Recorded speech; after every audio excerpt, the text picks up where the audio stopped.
तो नमस्कार विद्यार्थी मित्रों, स्वागत है तमारू वी टीचिंग चैनल में। आ वीडियो में આપણે જોવાના છીએ બનાસકાંઠા શાળા વિકાસ સંકુલ ધોરણ 12 વિષય ઇતિહાસ પેપરનું સોલ્યુશન। તો આપણે જોઈએ વિભાગ એ, તો કે નીચે આપેલા વિકલ્પોમાંથી યોગ્ય વિકલ્પ પસંદ કરીને જવાબ આપો। અહીંયા આપી થઈ ગયું છે ભાઈ, ટાઈપિંગ મિસ્ટેક થઈ ગઈ છે। રાતના 12 વાગે હું આ ટાઈપિંગ કરી રહ્યો હતો। પછી પ્રત્યેકનો એક ગુણ છે કે ભાઈ એક। तो पहला प्रश्न है तमारो कि ईस्वीसन 1857 महाविद्रोह पर संशोधन करनार गुजराती इतिहासकार कोण हता। तो अहींया जे साचो जवाब आवे छे ते छे के रमणलाल के धारिया जे गुजराती हता। ओके, गुजराती इतिहासकार हता। मोस्ट आईएमपी है। पछी बीजो है मराठी सत्ता में सर्वप्रथम पेशवा कोण हता।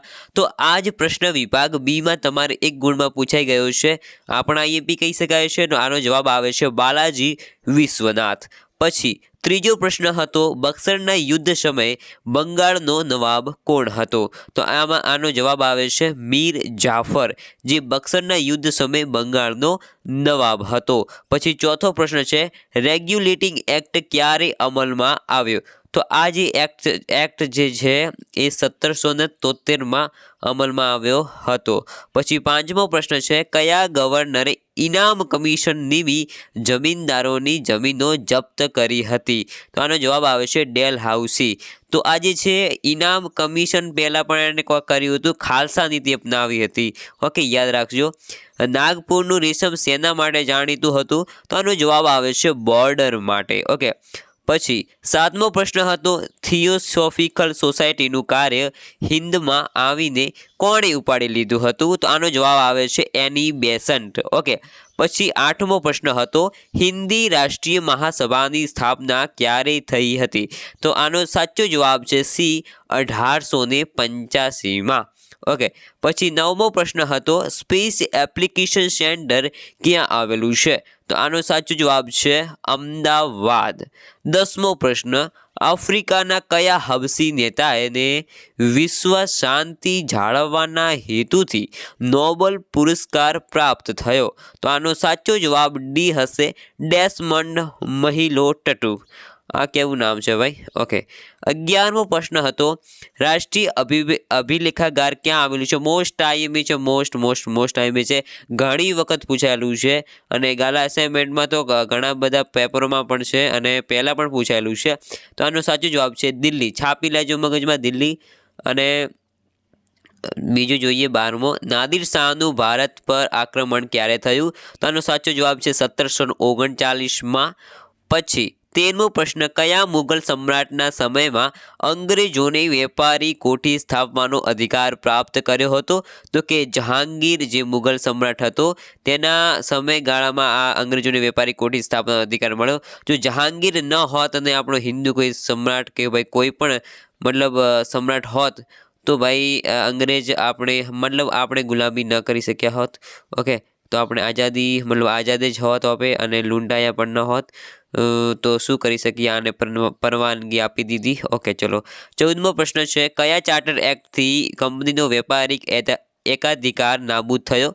तो आनो साचो जवाब है 1813 में। ओके, पछी 15मो है डेलहाउसीए देशी राज्योनो कयो अधिकार नाम मंजूर कर्यो हतो। तो आनो साचो जवाब है दत्तक पुत्र लेवानो, जे नाना साहेब ने लीधुं तो झांसी में ई। ओके, पछी 16मो प्रश्न है भारतनो वहाण बांधवानो उद्योग कोना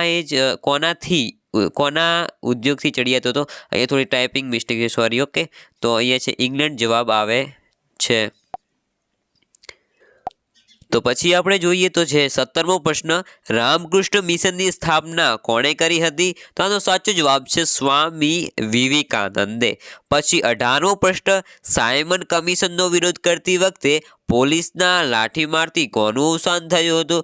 लाला लजपत राय। आ मोस्ट आईएमपी छे मित्रों, कारण के घणा बधा पेपरों में पूछायेलुं छे। लाला लजपत राय जे साइमन कमीशन नो विरोध करती वखते पोलीसना लाठीमारथी अवसान थई गयुं हतुं। ओके, पछी 19मो प्रश्न है भारते प्रथम अणु धड़ाको कया स्थळे कर्यो। तो कि पोखरण, जे राजस्थान में आवेलुं छे।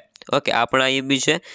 20मो प्रश्न तिबेट में आध्यात्मिक अने राजकीय नेता कोण हता। तो आनो साचो जवाब है दलाई लामा। તો પછી આપણે વિભાગ બી જોઈએ તો કે નીચે આપેલા 21 થી 30 પ્રશ્નોના ઉત્તર એક વાક્યમાં લખો, જેમાં દરેકનો એક ગુણ રહેશે. તો 21મો પ્રશ્ન છે, ભારતમાં વર્તમાન પત્રની શરૂઆત કોણે અને ક્યારે કરી? તો ભારતમાં વર્તમાનની શરૂઆત જેમ્સ હિકીજાયકે 1780માં કરી હતી. પછી 22મો પ્રશ્ન છે, મરાઠી સત્તાનો પ્રથમ પેશવા કોણ હતો? તો કે બાલાજી વિશ્વનાથ, જે આપણે વિભાગ એમાં પણ જોયું છે. પછી 23મો પ્રશ્ન છે, પ્લાસીનું યુદ્ધ ક્યારે અને કોની વચ્ચે થયું? તો કે પ્લાસીનું યુદ્ધ 1757માં સિરાજ ઉદ્દૌલા અને રોબર્ટ ક્લાઇવ વચ્ચે થયું હતું. તમે અંગ્રેજો વચ્ચે પણ લખી શકો છો. પછી 24મો પ્રશ્ન, કયા ચાર્ટર્ડ એક્ટથી કંપનીનો વેપારિક એકાધિકાર નાબૂદ થયો? તો અહીંયા જે છે સાચો જવાબ છે 1813ના ચાર્ટર્ડ એક્ટથી. ઓકે. પછી 25મો છે, ભારતમાં સનદી સેવાઓ, જેને આપણે હવે ઇંગ્લિશમાં સિવિલ સર્વિસીસ કહીએ છીએ, જે આઈએસ બીજા બને છે તે.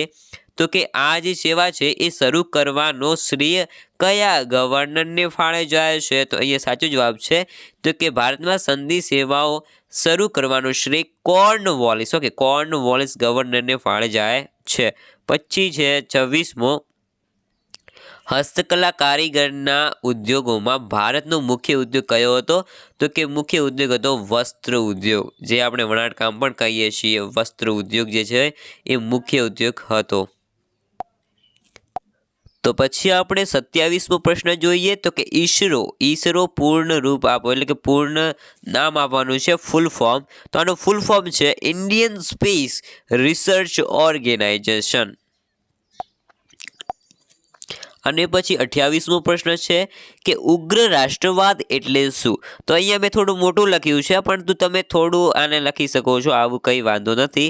જે હું તમને કહું તો કે ઉગ્ર રાષ્ટ્રવાદ એટલે અસહકારના આંદોલન જે ઈસવીસન 1920થી 22 પછી ફરીથી એકવાર આપણા દેશને આઝાદ કરાવવા રાષ્ટ્રવાદી ક્રાંતિકારીઓએ પોતાની ઉગ્ર પ્રવૃત્તિઓ આરંભી. ઓકે, તમે આ નહીં લખો તો ચાલશે, પછી તમે આ લખી શકો છો કે આ ઉગ્ર ક્રાંતિકારીઓનું રાખે ધ્યેય અંગ્રેજોના અમાનુષી શાસનમાંથી કોઈ પણ રીતે માતૃભૂમિને જોઈ આઝાદ કરવી, ભલેને પછી તેમાં હિંસા કે હત્યાઓનો સિલસિલો હોય. પુંખ આથી એ વિચારસરણીને ઉગ્ર રાષ્ટ્રવાદ કહે છે. ઓકે, તમે આટલું લખી શકો છો. પછી 29મો પ્રશ્ન હતો કે ILO સંસ્થા કયું કાર્ય કરે છે? એલનો જવાબ આવે છે લેબર એટલે કે મજૂર. તો કે ILO સંસ્થા વિશ્વના મજૂરોને ન્યાય આપવાનું કાર્ય કરે છે. પછી 30મો પ્રશ્ન હતો સંયુક્ત રાષ્ટ્રોના મુખ્ય મથકનું નામ જણાવો. તો આનો જવાબ આવે છે સંયુક્ત રાષ્ટ્રોના મુખ્ય મથકનું નામ ન્યૂયોર્ક છે. તો વિદ્યાર્થી મિત્રો, આશા કરું છું કે તમને આ વિડીયો ગમ્યો હશે, અને જો તમારે વિભાગ CDE જોઈતો હોય તો તમે કમેન્ટ કરી શકો છો, અને ચેનલને સબસ્ક્રાઈબ કરવાનું ભૂલતા નહીં. ધન્યવાદ.